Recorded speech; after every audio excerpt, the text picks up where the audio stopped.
आनंद छायो है, क्योंकि बड़े दिन बाद लाला आयो है। नंद यशोदा की उम्र 80 बरस की लगभग में हो चुकी थी, तब भगवान उनके घर गए थे। अब सार में समझ लो, राजन परीक्षित भगवान ने जेल में जन्म लिया। भगवान ने रात के 12 बजे जन्म क्यों लिया? भगवान ने भादों का महीना क्यों चुना?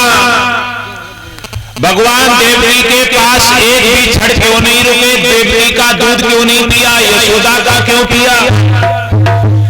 क्या कारण था? सुनो राजन, सार में समझ लो, पूरी कथा आपके समझ आ जाएगी। राजन, गंगा मैया की पावन धारा बह रही है। हरिहर क्षेत्र में बैठे भगवान सुखदेव ने कहा, सुनो राजन, भादों का महीना भगवान ने इसलिए चुना क्योंकि भादों का महीना कल्याणकारी महीना है। इसे संस्कृत में भाद्रपद कहते हैं। भाद्र माने होता है कल्याणकारी। ये कल्याणकारी महीना है। भादों का महीना बहुत पवित्र महीना होता है, इसलिए भादों में आए। अब भगवान ने 8वें को जन्म क्यों लिया? अष्टमी को क्यों लिया? पंचमी को ले ले, नवमी को ले लेते, अष्टमी को क्यों आए?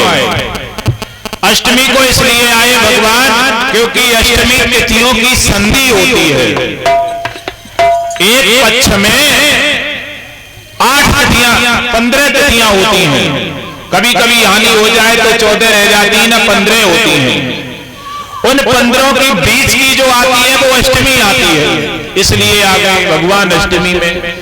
और सुनो राजन, इसी प्रकार रात्रि के 12 बजे आए, क्योंकि 12 बजे भी रात्रि की संधि होती है। ठीक 12 बजे चाहे दिन हो चाहे रात, संधि होती है, बीचा बीच समय होता है 12 बजे का, इसलिए 12 बजे आए।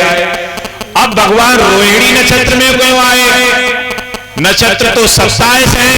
27 नक्षत्र में रोहिणी नक्षत्र क्यों उन्हें प्रिय लगा? रोहिणी नक्षत्र में इसलिए भगवान आए क्योंकि एक बार कह चुके थे चंद्रमा की पत्नी से। चंद्रमा की पत्नी का नाम था रोहिणी। उससे कह चुके थे कि रोहिणी हम तुम्हारे यहाँ जन्म लेंगे। तो रोहिणी ने भी कहा था प्रभु आपकी कृपा हो जाएगी अगर हमारे यहाँ जन्म ले लोगे, लेकिन मौका नहीं मिल पाया। तो भगवान ने कहा कोई बात नहीं रोहिणी, तो हम तेरे नक्षत्र में जन्म लेंगे, इसलिए रोहिणी नक्षत्र में आ गए। अब भगवान देवकी के पास क्यों नहीं रुके? देवकी का स्तनपान क्यों नहीं किया? देवकी का स्तनपान इसलिए नहीं किया, सुनो राजन परीक्षित, देवकी पूर्व जन्म में कैकेयी थी, राजा दशरथ की पत्नी थी। नाम सुना होगा आपने कैकेयी का। उस समय इसी कैकेयी ने भगवान राम और लक्ष्मण को वनवास के लिए भेज दिया था। एक बात और ध्यान रखना, भगवान को वनवास में कैकेयी ने नहीं भेजा था। भगवान राम ने कैकेयी से खुद कहा था कि जब मैं बड़े हो जाएं तब आप हमें वनवास भेज देना, और जो माता आप पर आरोप लगेगा वो आरोप हम एक दिन पूरा कर देंगे। इसलिए कैकेयी ने दशरथ से कह दिया था हमारे बेटा को राजगद्दी और राम लक्ष्मण को वनवास, राम को वनवास भेजो। लक्ष्मण तो सेवा के लिए गए थे, और जब पूरी वनवास की अवधि पूर्ण करके लौटे भगवान, तब कैकेयी के पास सबसे पहले गए। कैकेयी के पैर छुए, कहा माता तू कोई वरदान मांग ले। तब कैकेयी ने कहा बेटा राम, दुनिया के लोग कह रहे हैं ये कैसी माता है, इसने अपने बेटा को वनवास भेज दिया।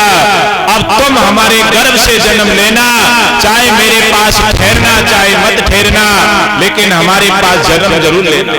वही समय भगवान ने दे दिया। गर्भ में जन्म तो ले लिया गर्भ से, परंतु भगवान ठहरे नहीं। और यशोदा को वरदान दे चुके थे।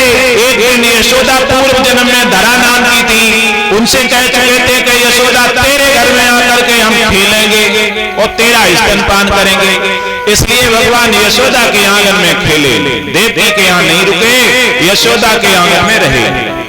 भगवान राम 14 वर्ष वनवास में रहे, तो 14 ही वर्ष तक देवकी जेल के अंदर रही। जितने दिन भगवान ने जेल में कष्ट उठाया वन में, उतने ही दिन कष्ट देवकी ने जेल में उठाया।